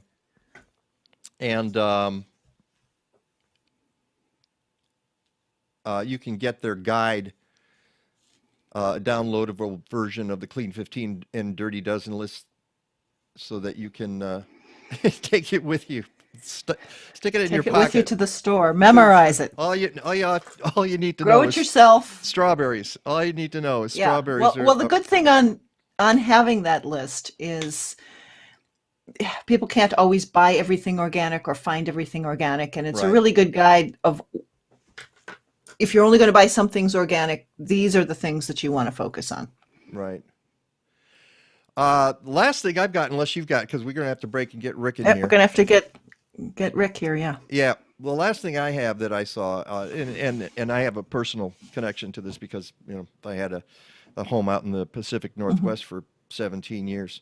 Environmental groups have filed a lawsuit seeking to preserve protections for 3.4 million acres of northern spotted owl habitat from the U.S.-Canada border to northern California. The U.S. Fish and Wildlife Service cut the amount of protected federal old-growth forest by 1/3. By 1/3 in the final days. Guess when that happened? During President Guy Orangeface administration. A move that was cheered by the timber industry. They hate the northern spotted owl. And here's the point that I'm going to make. I mean, so now we're fighting to save 3.4 million acres of old growth. Checkerboarded across Oregon. Of which we have maybe, yes, it's not even one big area. It's there are tiny little patches all over the place that the timber industry is salivating to get its hands on. When we have maybe 5 to 7% of old growth in North America left, period. When I become emperor, old growth logging stops immediately and forever because you cannot replace an old growth forest. Period. You cannot. You can plant trees, and that's always the argument. The argument is, oh, well, we're planting trees. Are you planting old growth? Is it going to be immediately old growth, which requires at least 200? We talked about that with Julian Hoffman a couple weeks ago. Right. 200 years is what old growth, if I have the definition right. 200 years to set up an ecosystem. And we've got old growth trees, and like I said, there should not be a single one cut down from this point forward because we don't have any left. It's just nuts. And of course, they are the lungs of the planet, as we know. So so I was stunned by that we're, and they're still trying to figure out the Biden administration has temporarily delayed putting the new rules into effect in order to review the decision. What's to review, Joe Biden? There's nothing to review. And the way it's couched in these stories is we're trying to protect the spotted owl. Well, yeah, to me, that's collateral. We're trying to protect the forests and then everything that's in the old growth forests. I don't get it. I do not get it. And because this all happened at the time I had my house out there, I got to witness it firsthand, and the ugliness of the whole crusade, people taking images of northern spotted owls and nailing them to pieces of wood and stuff. I mean, just stupid stuff, really. So, all right, I see Rick there. I'm waving at him. He's waving at me. All right, hey, Rick. We'll get to him in just a second. It's the Mike Nowak Show with Peggy Malecki. I'm kind of I got to calm down. Maybe I'll get. You're fired up there. I'm a little fired up. We'll be right back. You can help slow climate change in 2021 by composting. And you don't even need a backyard. By composting communally in multi-unit buildings across Chicagoland, Collective Resource Compost has diverted 7,000 tons of food scrap since 2010. CRC brings you a fresh 5-gallon bucket or a 32-gallon neighbor tote with each pickup. You fill it with organic matter, they swap it out, and get it to a commercial composting operation. Fight climate change. Go to collectiveresource.us. At this time of year, we spend a lot of time indoors with our plants, so help them thrive. The plants you're viewing were treated with Leafzyme, a foliage spray designed to activate beneficial microbes already present on the leaves. A spritz every few weeks promotes growth-enhancing microorganisms that process dust and other particles into nutrition that indoor plants can absorb through their leaves for beautiful and vigorous growth. Go to blazing-star.com and check out their BioGarden line for home gardeners.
And don't forget to go, when you go to Sitka Salmon Shares, use the link at mikenovak.net so that you can get. And there's a code.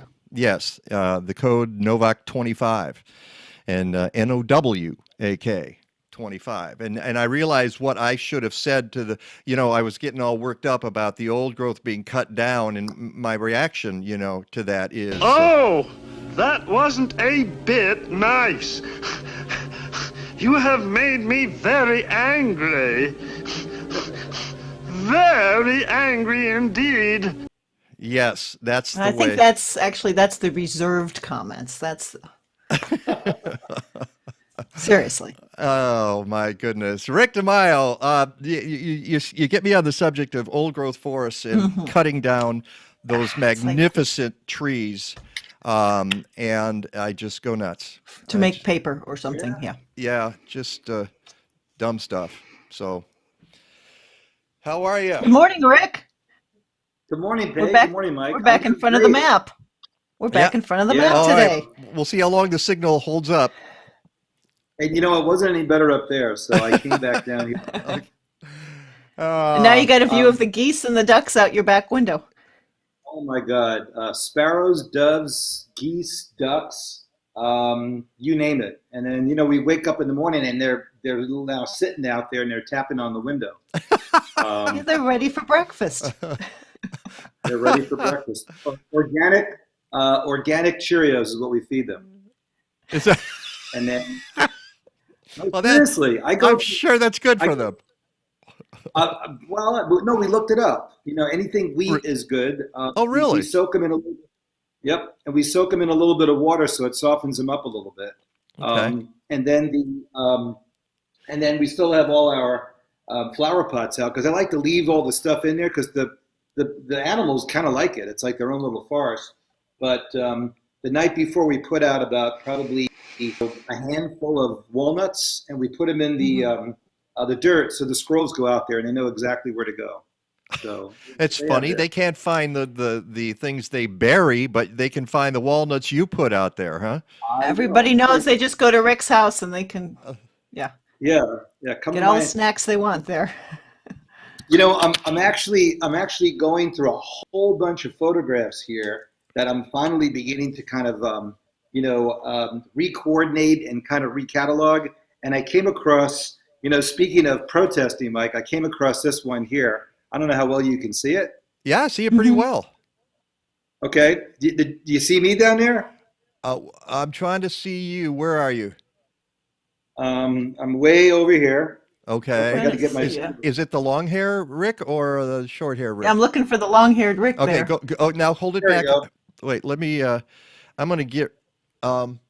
It's okay. It can kind of see it. All right, there you are. Okay.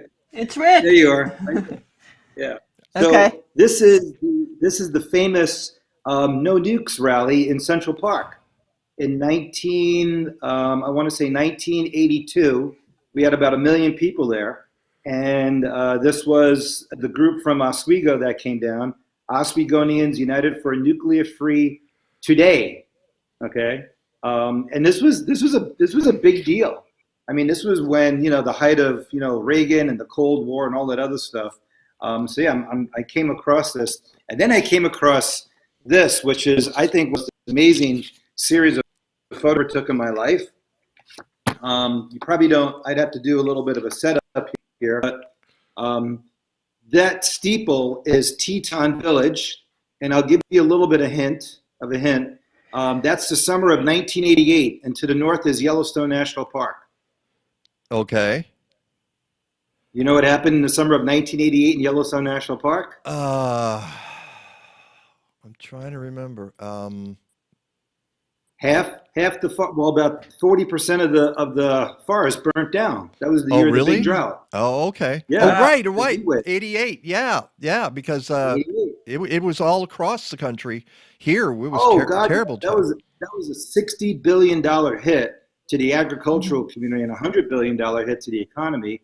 We had 47 days above 90 that year, 7 days above 100, and we literally went almost 2 months without a drop of rain. So my brother and I, we had already planned a trip out there, and while we were hiking, every day the smoke was getting bigger and larger and larger. Yeah. And this was the end of August, and we got down to Teton Village, and we looked north, and sure enough, there is a pyrocumulonimbus cloud developing almost to 40,000 feet. Yeah, really amazing. Wow. And the next day was when we actually drove through the park, and they go, well, most of the park is closed right now, but just stay away from the firefighters. And it was, I think about it today, that was history.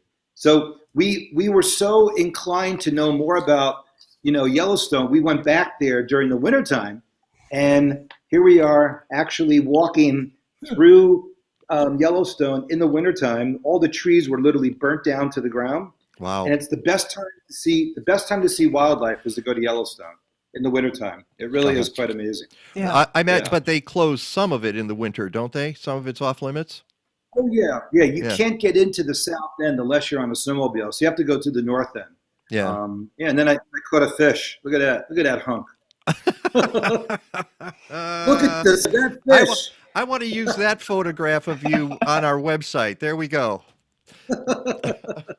I'll send it to you.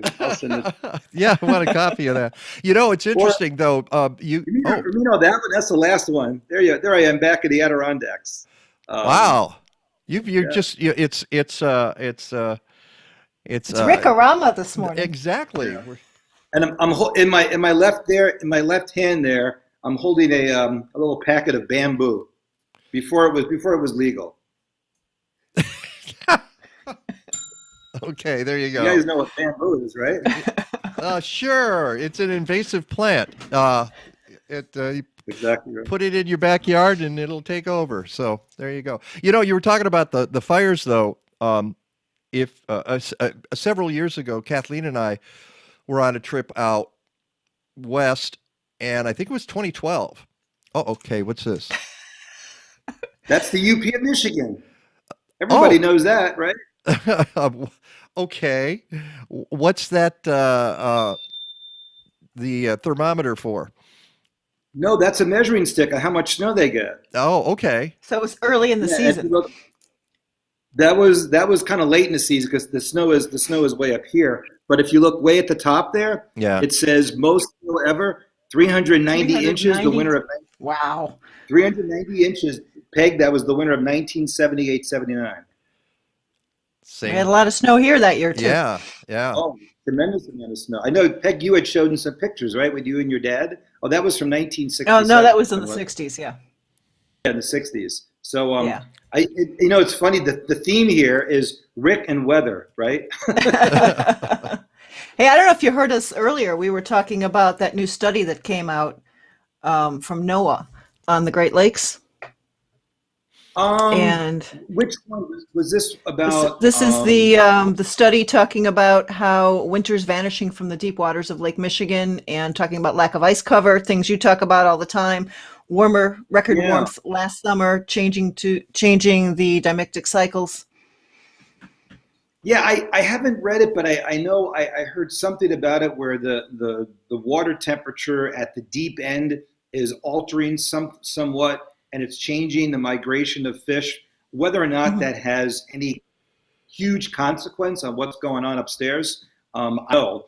But it's amazing because, the first 2 years before I went to Wisconsin, I went to Oswego State, and I was looking at some pictures that I had of the lake shore in Oswego State back and this was in the early 80s, and there was like 20 feet of ice along the shoreline. And it's like, that's rare. We don't get the 20 feet of ice along the shoreline anymore. So similar to what we see here in Lake Michigan and Lake Ontario, it's kind of scary. And I haven't gotten back to my pictures yet of when I was in Grand Teton up in the high country, but I have a picture of Schoolroom Glacier. And one of my students last week, when she was doing her report, showed a picture of Schoolroom Glacier. It's up at about 10,500 feet. And I looked at it and I literally started to cry because it's about half of the picture that I have from 1988. And I'm just like, oh my God, there's like nothing left. Yeah. So I'm going back to some of these pictures and I'm like going, holy smoke, I got to get back up to Glacier National Park before there's no more glaciers. Yeah. And up in Canada too, glacier up there. Now I haven't been to either park probably in 15 years, but I remember from going there as a kid And then going there in the 90s, even at that point, it was unbelievable, the difference. And is that Banff, Peg? Banff Park in Yeah. Alberta? Yeah, Banff and Yeah. Jasper. Yeah, but So- also in Jasper, yeah. Montana at Glacier National Park, too. Yeah, so I think, what Peg's talking about here, Mike, just real quickly, is that we kind of see these changes happen much quicker in the Great Lakes because they're a smaller ecosystem between less snow, less ice, changes of water temperature, whether or not it's changing things real deep, because I haven't really gotten into that yet, I don't know. And then you got to go in the Rocky Mountains, you almost have to go all the way back, 30 or 40 years ago. So yeah, it's kind of alarming. I don't know if still the impacts on the Great Lakes are that significant.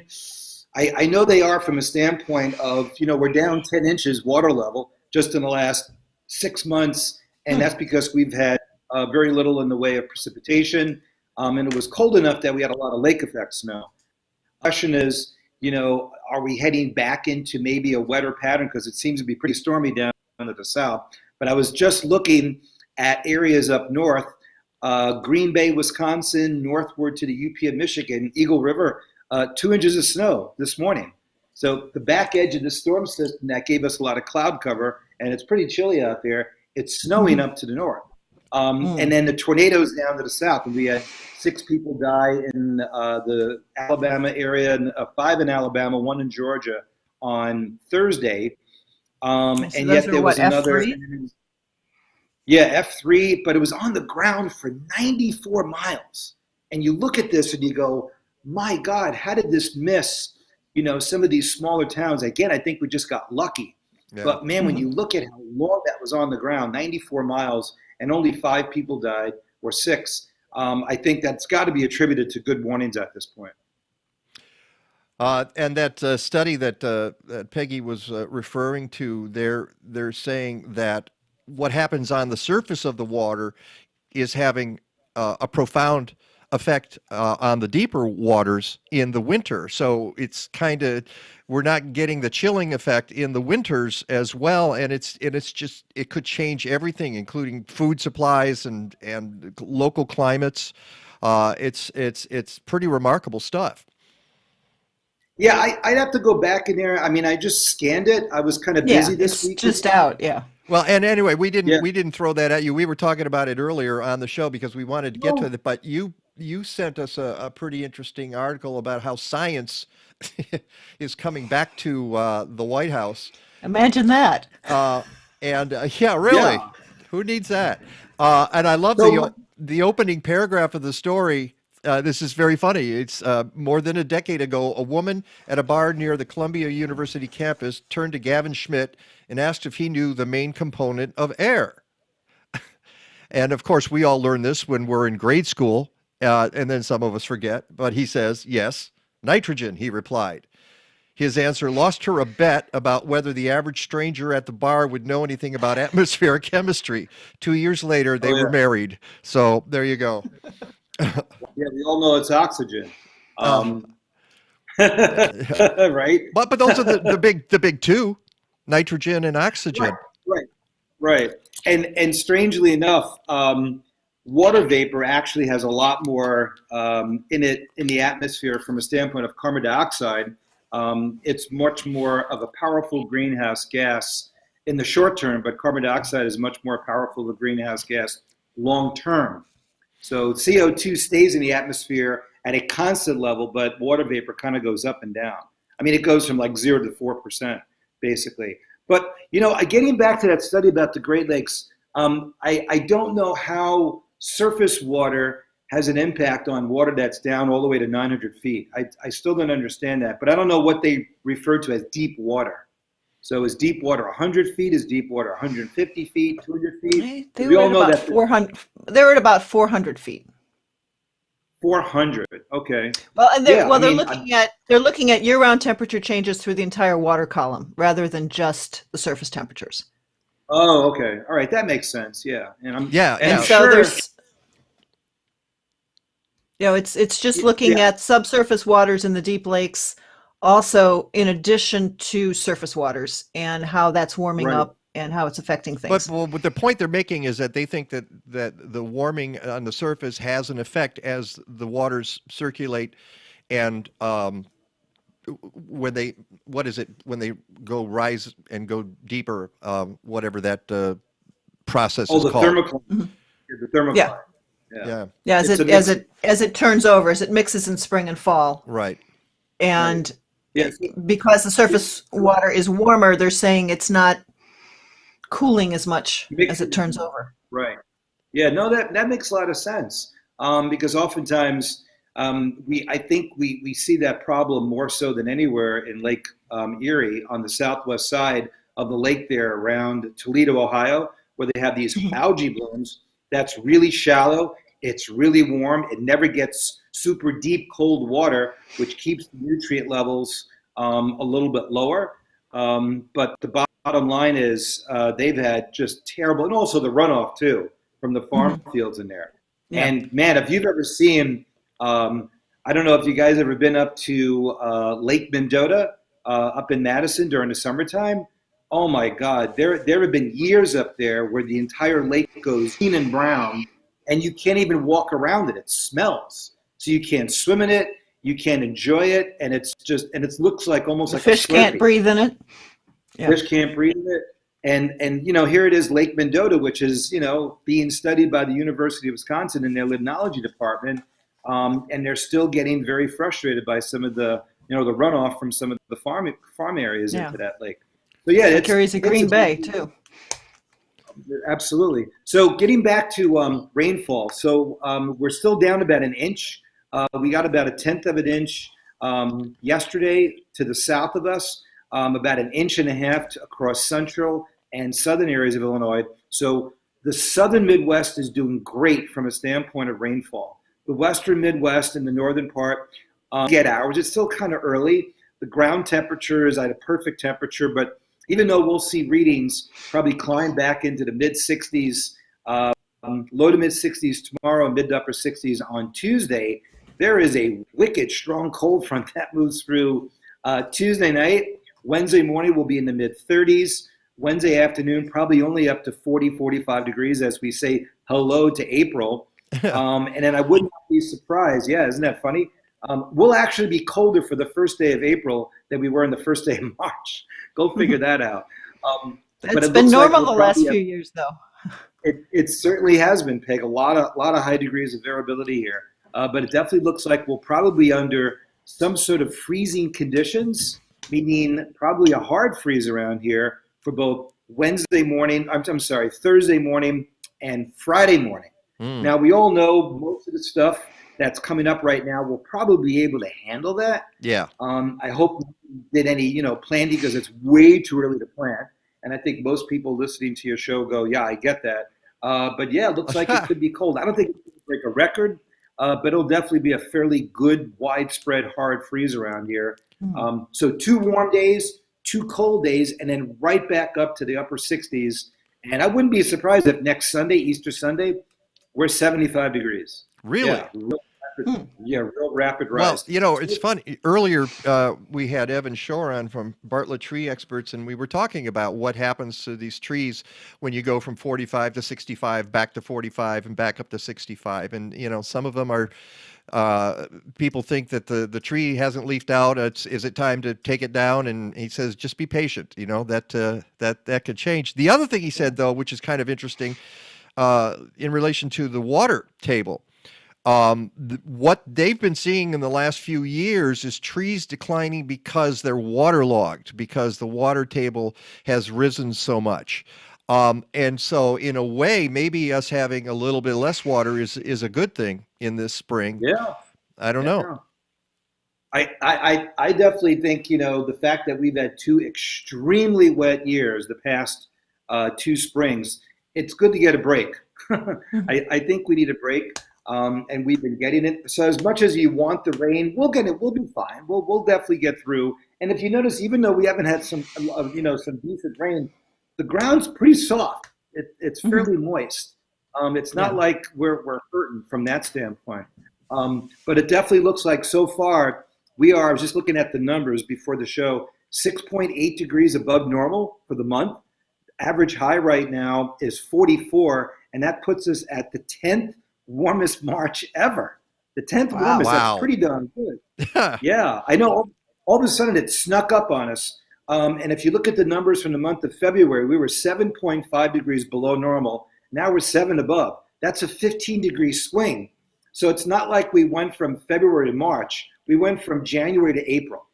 This has almost been like a normal April, except that you haven't had a bunch of days in the 70s, but it hasn't been that cold. We haven't had much in the way of snow. And even though we did get a couple of little snows here and there, they were minor. They were gone, I think, in less than 2 days. So even though we had that pocket of cold air over us, for that 3-week period, the pattern has gone right back to where it was in November, December, and even January as well. Highly variable with a really strong, westerly flow and a little bit of an influx of Gulf moisture. Matter of fact, it was really neat. Real quickly, the other day we had tornado watches across the deep south, and it was snowing up in the UP of Michigan. I mean, that's just the way it goes sometimes in the month of March. And it's spring. You're right. One of the things I've noticed, it seems to have been rather windy. It seems like I wake up every morning and I'm hearing that wind out there, and I'm thinking, wait, another day where we're going to have gusts like that? But is that just typical spring, or has this been a particularly windy spring? It's been a very progressive pattern. So we've had I think 4 mid-latitude cyclones that have all been going to the south of us. But yesterday, O'Hare got to 65. I was up in the Wilmette area, and you can almost see your breath at 4 afternoon. It was, I think, 51 degrees right along the lakefront. My son drove up he was had some stuff to do. So he goes, Dad, I was down in Cicero. I got up here and the temperature dropped 15 degrees. So, even from Cicero to Evanston, it went literally down 15 degrees because he literally crossed the front. And then this time of the year, when that front is south, you got the lake breeze. And it was cloudy out as well. So it was pretty darn chilly yesterday afternoon. Never did warm up by the lake. What's that? It never did warm up by the lake yesterday. No, it never did. In fact, I don't think it got out of the 40s across northeastern Lake County, while it was in the upper 60s in southwestern Cook County. So that's just typical for this time of the year. Yeah. All right. Well, you kind of gave us the forecast there. A couple of days of warmth, a couple of days of real cold, and then it pops back in the middle of all that. Any precipitation? I hope one day I'm going to be able to get to live in something like that. Isn't that a nice lot of snow? Yeah. I know. Where's that? That's the UP of Michigan. That is the Keweenaw Peninsula. I don't know if you guys ever been up there in the month of February. Oh, yeah. No, not in February. Not in February. No. June, July, but not February. No. Go up there the end of February, and you're guaranteed a solid 4.5, 5 feet of snow as a base. Oh, yeah. You know me. I love snow. I know you do. So, there I am in the Keweenaw Peninsula, and earlier that year I was skiing out in Yellowstone National Park. So anyway, so only mid-40s today, but the sun is only about 2 hours away. Literally, with another hour and a half, you're going to see some brightness of the sky. Mm-hmm. Okay. It'll be most yeah, right. and then 3 hours. And then 3 hours. Oh God. I got to put the female filter on there, Mike. Ever notice that? It's like no matter what you say, you'll always be corrected that you were wrong. Now, calm down. No, I'm serious. Nice to meet you, as my mother would say.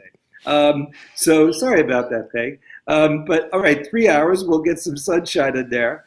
And then tomorrow, probably 64 for a high, 70, 68, and then back into the mid-40s on Wednesday, with temperatures probably only upper 20s for Thursday and Friday. So pretty cold stuff.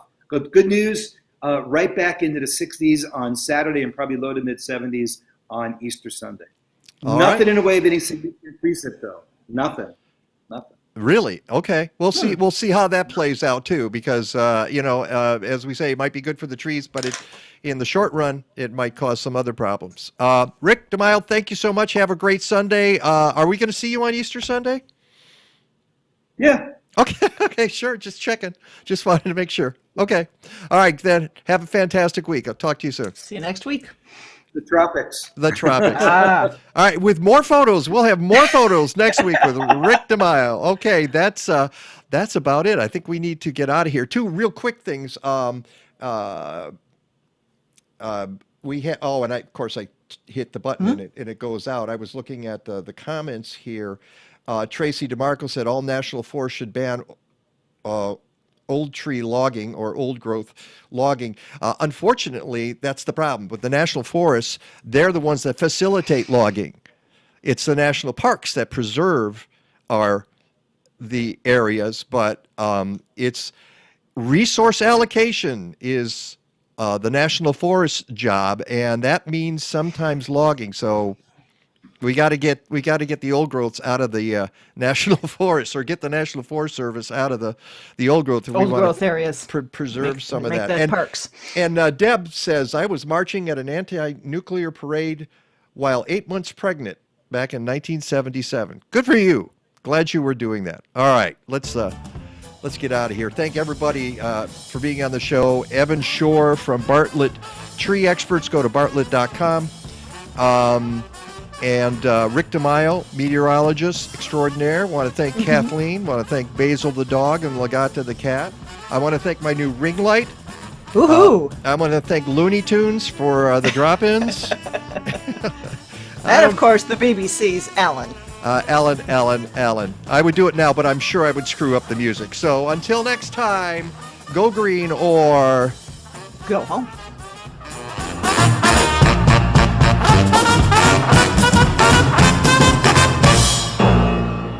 Stadler? Yeah, what? Is that it? Yes, it's over. How'd you like it? I don't know. I slept through the whole thing. Well, you didn't miss much.